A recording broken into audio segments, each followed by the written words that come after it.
the College Football Playoff Selection Committee, Hunter Yurachek. Hunter, not a lot of changes. You had to go all the way down to number 15 last week to find a team that lost when SC lost to Oregon. But there was a change at 6-7 with Oregon and Ole Miss swapping spots.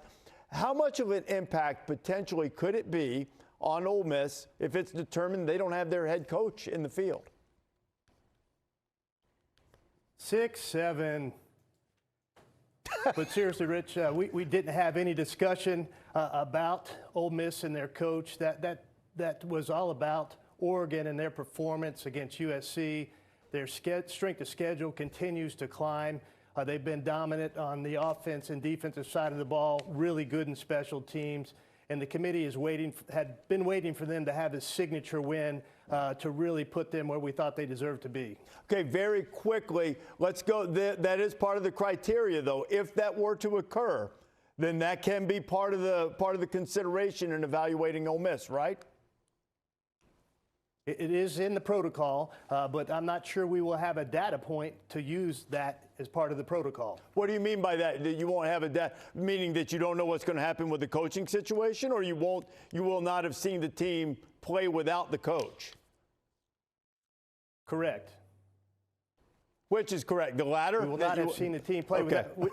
Yes, we would not have seen the team play without a coach. Okay. All right. That differs a little bit from seeing Florida State without a quarterback a couple of years ago. Now, among those last teams in the field at the moment, there are a lot of teams right now with 2 losses, a lot of them closely bunched together, and the primary topic of debate has been Notre Dame and Miami.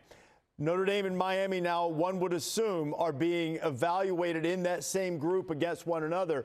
So why is it that it seems head-to-head is not carrying the day, and that bad losses in some cases have outweighed good wins in some of the way these teams are stacked up? Well, let me take your first question in comparison to Notre Dame and Miami. They were compared this week, but they're compared in the same pod with Alabama and a one-loss BYU. And the committee still feels that Notre Dame is a complete team, has been consistent throughout the season, and deserves to be ranked where they are at number 9, ahead of Alabama, a really good 2-loss team with some great wins, and then a 1-loss BYU team, and then Miami falls in accordingly. The committee has seen some really good, consistent play from Miami over the past 3 weeks. You talk about Carson Beck over the last 3 games, has completed over 80% of his passes, 800 yards in total passing, 8 touchdowns, no interceptions. He looks like the Carson Beck in that 5-game winning streak they had to start the season. They lost 2 out of 3, but now it appears that they're back on track.